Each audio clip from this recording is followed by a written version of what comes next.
버스가 음악을 만났을 때 소심한 오빠들의 배달해줄게 들으면서 시작했습니다. 최면희 기자와 함께합니다. 어서 오세요. 네, 안녕하세요.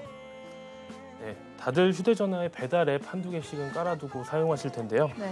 배달 앱 수수료가 최근에 문제가 되면서 이제는 지자체가 직접 배달 앱을 출시하는 그런 추세가 되고 있습니다. 네, 공공 배달 앱이 나오면 배달 수수료가 낮아지겠어요. 그러면 이용자들이 굉장히 좋아할 것 같습니다. 네, 서울시도 9월에 민간 기반의 공공 배달 앱 출시를 예고를 했는데 이게 마냥 좋다고만 할 수 있을지는 아직 미지수입니다. 먼저 준비한 화면부터 보고 오시죠. 앱으로 간편하게 음식을 시키고 도로를 누비는 수많은 배달 전문 업체 오토바이는 이제 더 이상 낯선 풍경이 아닙니다. 코로나19로 비대면 문화가 확산하면서 배달 수요는 늘었지만 최대 20%까지 내야 하는 배달 앱 수수료는 상인들에게 큰 부담입니다. 나무마치에 땅을 팔면 거기에서 정말 1,000원, 2,000원이 그 플랫폼 수수료로 가는 거거든요. 사실 수익이 그렇게 높은 편이 아니게 되는 거죠. 서울시가 배달업체 이용 상인들의 수수료 부담을 덜기 위해 9월 출시를 목표로 배달앱 제로배달 유니온을 준비 중입니다. 대형 배달 플랫폼 회사가 평균 6에서 12%의 중개 수수료를 부과하지만 제로배달 유니온은 0에서 2%로 수수료를 대폭 낮췄습니다. 민간이 개발한 앱으로 16개 배달 플랫폼이 참여하고 최대 2%로 낮춘 수수료는 입점비와 광고비를 받지 않는 것으로 보완합니다. 서울사랑 상품권과의 연계도 가능한 것이 특징.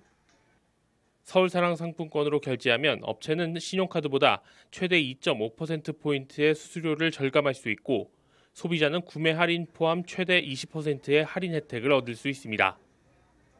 소비자 유인 효과도 있고요. 어쨌든 거의 홍보비를 아낄 수 있다는 측면이 크네요. 네. 저희가 가맹점 모집 지원을 어쨌든 도와드리잖아요. 사실 이 업체들이 가맹점을 모집하려면은 제가 알기로는 기본적으로 5만 원에서 7만 원 정도? 그 정도 비용이 든다고 하거든요.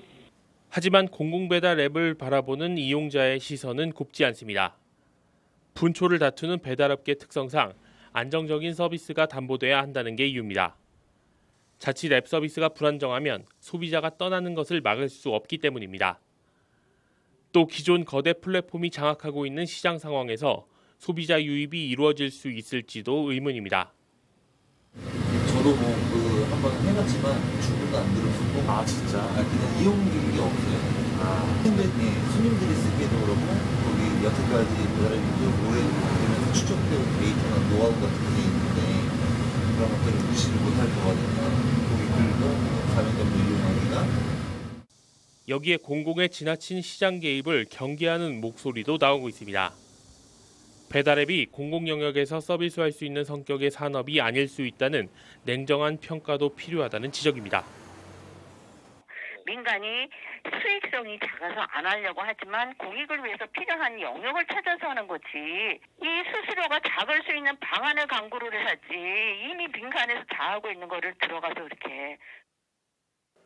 네, 수수료가 낮아진다는 점은 맞지만 자칫 소비자 유입이 안 되면 매출 자체가 타격을 받을 수 있다는 우려는 솔직히 생각해보지 못한 부분인데요. 네, 호기롭게 출발한 공공 배달 앱이 자칫 시장에서 외면받을 수도 있기 때문에 초기에 소비자 유입이 굉장히 중요합니다. 네. 수수료 부담을 덜어주겠다는 취지는 분명히 좋습니다. 하지만 이런 취지가 무색해지지 않기 위해서는 지자체에 좀 더 고민이 필요해 보입니다. 네, 오늘 이야기 잘 들었습니다. 네, 고맙습니다.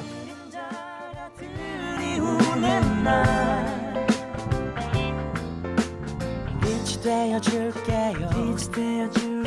온 세상을 가득 배달해줄게.